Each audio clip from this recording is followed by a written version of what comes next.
ลูกชายมาตึกเบ็ดมาดิใช่ปลานะใช่หรอกไม่ชอบตึก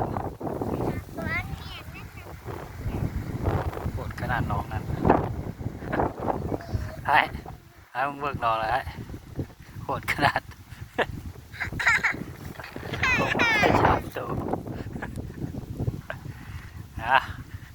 ยากมันยังกินแซ่บพี่น้องเนาะอากาศหนาวแคมหนอง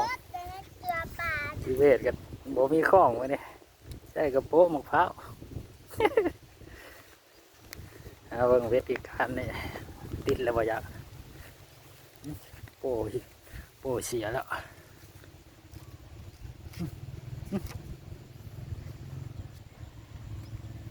โอ้หลุดแล้วบ่อยากหลุดแล้ว